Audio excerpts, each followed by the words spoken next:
हरिओम, ओम आनंदमय, ओम शांतिमय, ओम ज्ञानमय। आप सभी दर्शकों का हमारे चैनल पर स्वागत है। आज हम लोग समावेशी शिक्षा के सृजन वाले पेपर के अंतर्गत समावेशी शिक्षा में शिक्षक की तैयारी कार्यक्रमों में सुधार के लिए मूल्यांकन एवं जांच टॉपिक के दूसरे भाग का अध्ययन करेंगे।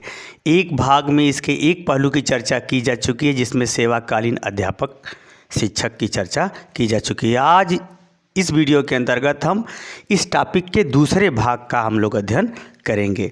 पहले थोड़ा सा इसका हम लोग अर्थ समझ लेते हैं। समावेशी शिक्षा में यानी सभी प्रकार के बालकों का एक साथ जो पढ़ाया जाता है, उसमें शिक्षक पढ़ाने के लिए जो भी अपना कार्यक्रम बनाता है, शिक्षण गतिविधियाँ तैयार करता है, उसमें उत्तरोत्तर सुधार हेतु किस दृष्टिकोण से उसका मूल्यांकन किया जाना चाहिए, यानी पढ़ाते समय सभी पहलुओं को ध्यान में रख करके किस प्रकार उसका मूल्यांकन किया जाना चाहिए और किस प्रकार जांच किया जाना चाहिए। जांच का मतलब किसी एक योग्यता क्षमता का मूल्यांकन या एक योग्यता क्षमता का सही रूप में प्रयोग कर पा रहा है नहीं, इसकी जांच किस प्रकार से की जानी चाहिए, यही टॉपिक है। यानी कुल मिलाकर के समावेशी शिक्षा के अंतर्गत अध्यापक शैक्षणिक कार्यक्रमों का जो भी तैयार करता है, उसके शैक्षणिक योग्यता क्षमता कुशलता में किस प्रकार से वृद्धि हो और यह वृद्धि किस तरह से जांच करते हुए ये वृद्धि हो, इसी को इस टॉपिक के अंतर्गत पढ़ना है। इसका एक भाग का हम व्यापक रूप से व्यवस्थित रूप से चर्चा कर चुके हैं, जिसमें हम विशेष रूप से सेवाकालीन अध्यापक का शिक्षण, यानी सेवाकालीन अध्यापक का शिक्षण का तात्पर्य है कि जो अध्यापक पढ़ा रहा है वर्तमान में, जो अच्छे ढंग से पढ़ाने वाले अध्यापक हैं, उससे तुलना करके उसके शैक्षणिक गतिविधियों की का जांच और मूल्यांकन करते हुए किस प्रकार से सुधार किया जाए, इसका निर्देश इससे संबंधित बातों को हम पिछले वीडियो में बता चुके हैं। अब हम दूसरे वाले भाग में ये वाला भाग बताएंगे। एनसीटीई शिक्षा के उद्देश्य जो निर्धारित की है, इसके अकॉर्डिंग किस प्रकार से अध्यापक के शिक्षण का हम जांच और मूल्यांकन करेंगे। मूल्यांकन का तात्पर्य होता है एक व्यक्ति के विषय में सभी पहलुओं से विचार करना, और जांच का मतलब होता है क्षेत्र विशेष का जांच, क्षेत्र विशेष में उसकी योग्यता क्षमता दक्षता को जांचना। जैसे अगर हम मूल्यांकन करें तो वार्षिक अर्धवार्षिक परीक्षा, इसमें मूल्यांकन होता है कि आप कितना नंबर पाए, और जो टेस्ट होता है कि नहीं आज इस विषय का या इस टॉपिक का टेस्ट होगा, तो वो क्या है, एक प्रकार का जांच है कि उसमें एक स्पेशल चीज़ को देखा जाता है। तो अब हम इसको पढ़ा चुके हैं। ख वाले को हम लोग देखेंगे, एनसीटीई शिक्षा के उद्देश्य। अब एनसीटीई है क्या? National council of teacher education, यानी राष्ट्रीय शिक्षक शिक्षा परिषद। इसके संबंध में अधिनियम आया 1993 ईस्वी में, और जिसको जो है व्यवस्थित रूप से मान्यता मिली या व्यवस्थित रूप से वैधानिक स्वीकृति मिली 17 अगस्त 1995, अर्थात इसका गठन 17 अगस्त 1995 को हुआ, जिसका मुख्यालय नई दिल्ली है। यह एक स्वायत्त संस्था है। स्वायत्त संस्था इस मामले में है कि अध्यापकों के संदर्भ में किस प्रकार से व्यवस्थित शिक्षण कुशलता को बढ़ावा दिया जाए, यानी उनके पढ़ाने कौशल कला ज्ञान व्यवहार नवीन ज्ञान इत्यादि के आधार पर उनकी शिक्षण की कुशलता योग्यता क्षमता को किस प्रकार से बढ़ावा दिया जाए, इसी के लिए यह संस्था का गठन 17 अगस्त 1995 ईस्वी में किया गया, जिसका मुख्यालय नई दिल्ली में है। तो इस संस्था के अकॉर्डिंग भी हम अध्यापक का जांच करते हैं, उसका मूल्यांकन करते हैं। जो उसमें कमियां मिलती हैं उसको हम क्या करते हैं, धीरे धीरे सुधार करके एक अच्छे शिक्षण की ओर या अच्छे शिक्षण कला की ओर उसे धीरे धीरे विकसित करते चले जाते हैं। तो इसके अकॉर्डिंग भी अध्यापक का क्या होता है, जांच और मूल्यांकन होता है। इसमें अगर पहला बात करें, अप्रशिक्षित सेवारत शिक्षक, जैसे आप लोग डिग्री कॉलेज जो नेट से जीआरएफ से या और पीएचडी करते हुए आगे की कक्षाओं में पढ़ाते हैं, या ये कह लीजिए कि जो पीजीटी यानी जो इंटर में पढ़ाने जाते हैं लोग, उनके लिए बीएड या बीटीसी कोई अनिवार्य नहीं है। किया है तो बात अलग है, लेकिन उसके लिए अनिवार्य नहीं है। तो बहुत जगह ऐसी शैक्षणिक गतिविधियां हैं जहां पर योग्यता और उपलब्धि के आधार पर कंपटीशन के आधार पर उसे डायरेक्ट सिलेक्शन दे दिया जाता है या उसमें वह पढ़ाने लगता है।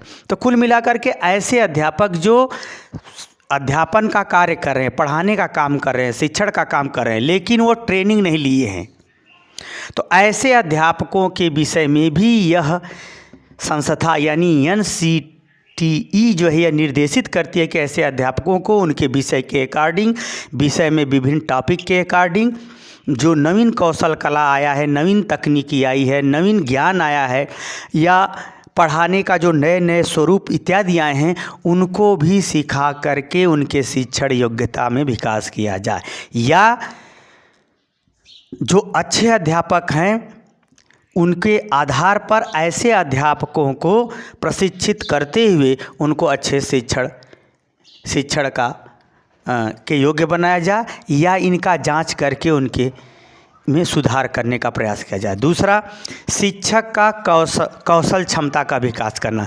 यह जो है NCTE यह कहता है कि अध्यापक भले ही एक ही विषय को बार बार पढ़ाता है, लेकिन जब बार बार पढ़ाता है तो निश्चित रूप से उस विषय के संदर्भ में समझ, अनुभव, चिंतन, अभिव्यक्ति और समझाने का तौर तरीका इत्यादि को बढ़ावा देना भी इस संस्था का महत्वपूर्ण उद्देश्य है।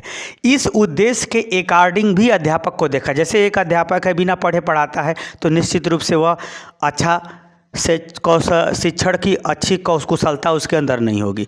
अध्यापक किस प्रकार से पढ़ के पढ़ाए और किस प्रकार से व्यवहार से जोड़ करके अपने कौशल कला को व्यवहार और आवश्यकता और अनुभव से जोड़ करके पढ़ाए जिससे उसकी शिक्षण की कुशलता में वृद्धि हो, इसका भी इस NCTE के उद्देश्यों के अनुरूप अध्यापक की योग्यता में विकास करने पर बल दिया जाता है।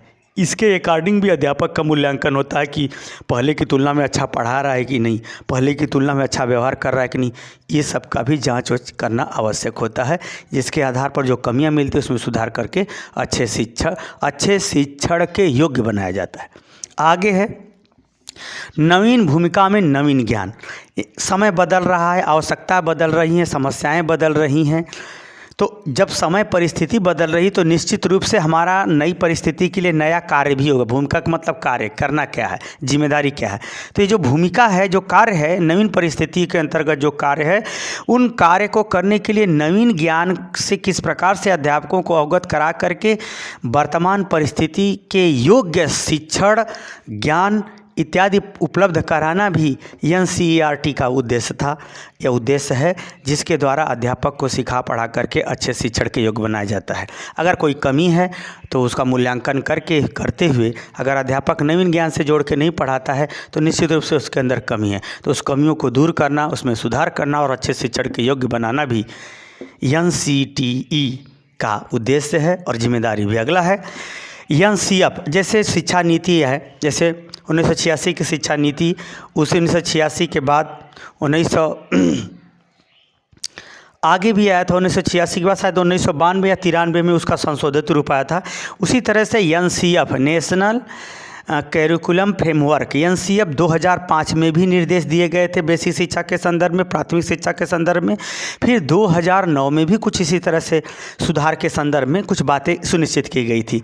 तो जो हमारा जो NCF है या जो शिक्षा नीति है उसके अकॉर्डिंग भी अध्यापक को शिक्षण कराना, अध्यापक को शिक्षण के लिए तैयार करना, यानी पढ़ाने संबंधी गतिविधियों के लिए उसे तैयार करने का भी उद्देश्य NCTE का है, ताकि वर्तमान भारतीय नागरिक के रूप में, वर्तमान भारतीय नागरिकता के आवश्यक गुणों के रूप में शिक्षण को किया जा सके, ताकि लोग वर्तमान शिक्षा के अनुरूप तैयार हो सके।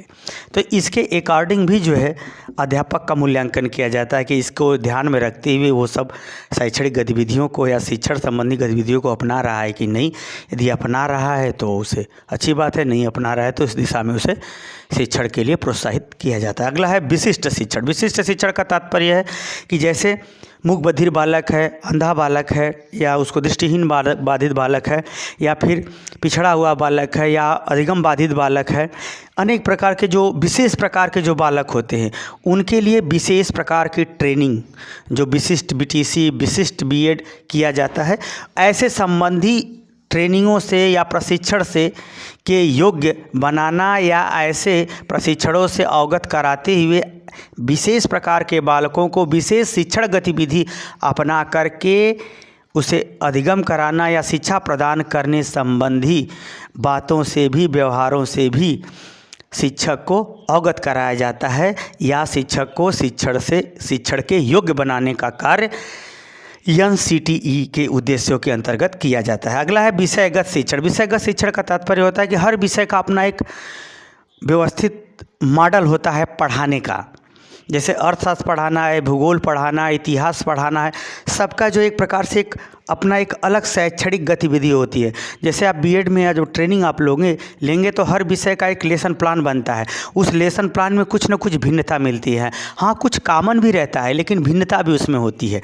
तो जो हर विषय का जो एक विषयगत शिक्षण का जो मॉडल होता है उसके अनुसार भी अध्यापक को तैयार करना, ताकि उस विषय को व्यवस्थित वैज्ञानिक दृष्टिकोणों से शिक्षण कर सके।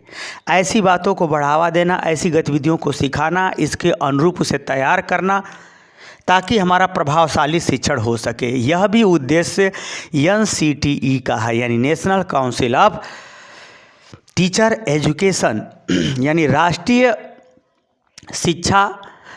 शिक्षक शिक्षा परिषद जो है उसका उद्देश्य है कि जो विषय का है, विषय के शिक्षण वाले मॉडल के अनुरूप शिक्षण हो सके, ताकि उस विषय के अंतर्गत उस विषय के महत्व, आवश्यकता, उसका अनुभविक दृष्टिकोण और उसका वास्तविक दृष्टिकोण के साथ उसका अगर शिक्षण किया जाए तो निश्चित रूप से अधिगम प्रभावशाली होगा। तो इन सब बातों को भी ध्यान में रख करके अध्यापक को शिक्षण के योग्य बनाया जाता है। अगर कमियां हैं तो उसमें सुधार किया जाता है, यानी उसका व्यापक भी मूल्यांकन किया जाता है। अगर कमी है तो उसे दूर करते हुए सुधार किया जाता है।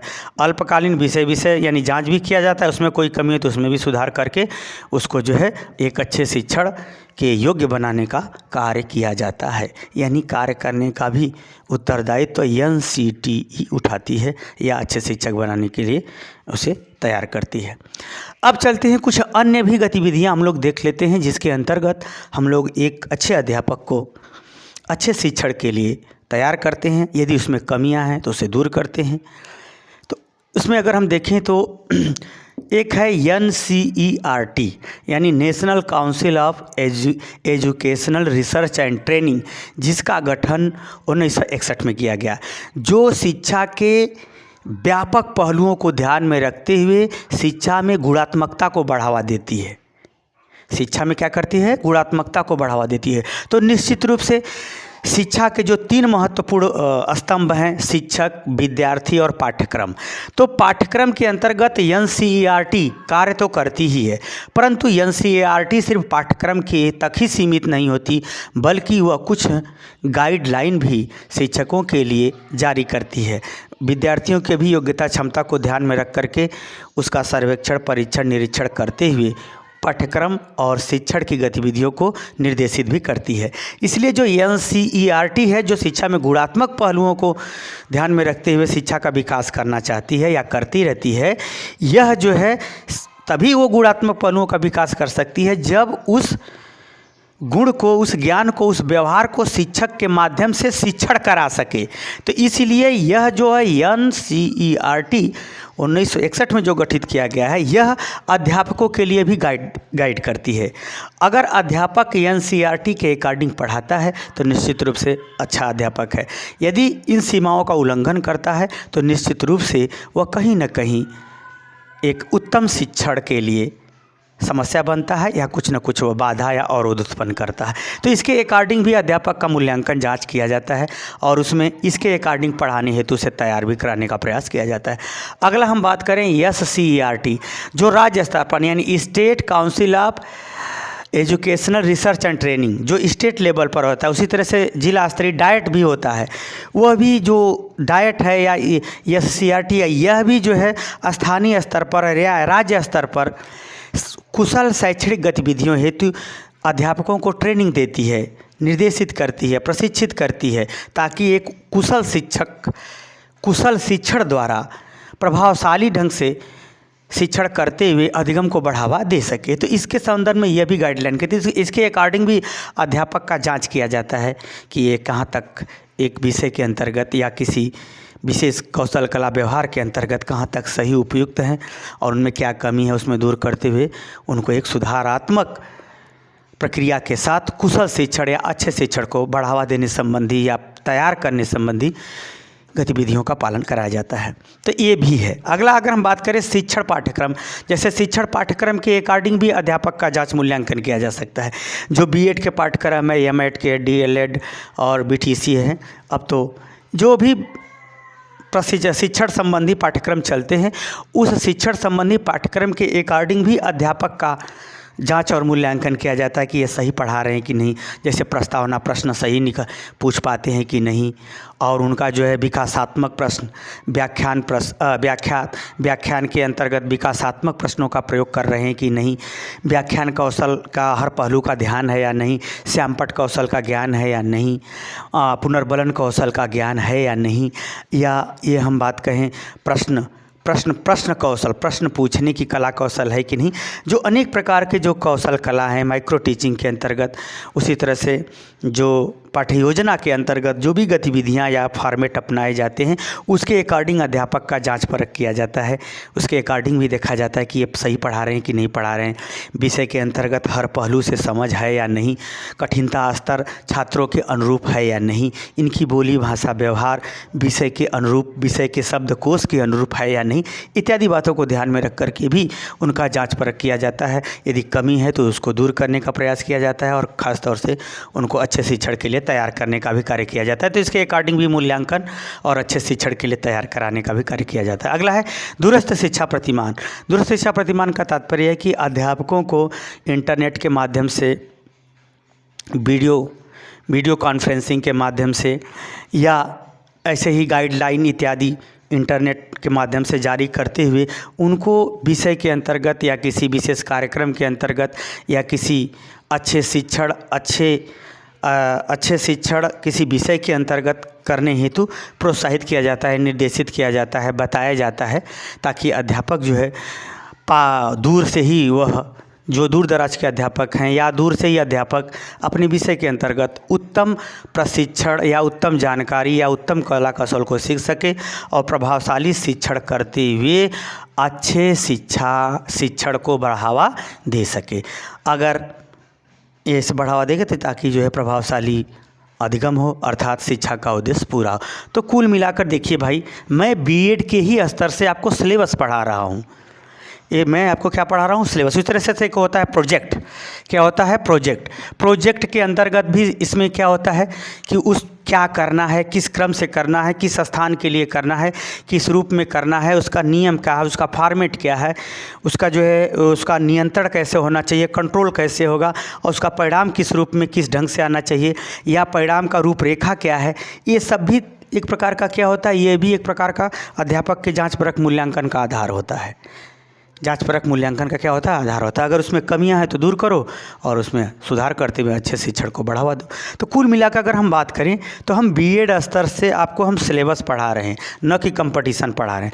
फिर भी बीएड के सिलेबस के अकॉर्डिंग जितना उपयुक्त हो सकता है वो हम आपको समझाने का प्रयास किए हैं। आप इसको 2-4 बार सुन लेंगे तो पर्याप्त रूप से आप इसको समझ जाएंगे और अच्छे से लिख करके परीक्षा में सफल हो जाएंगे।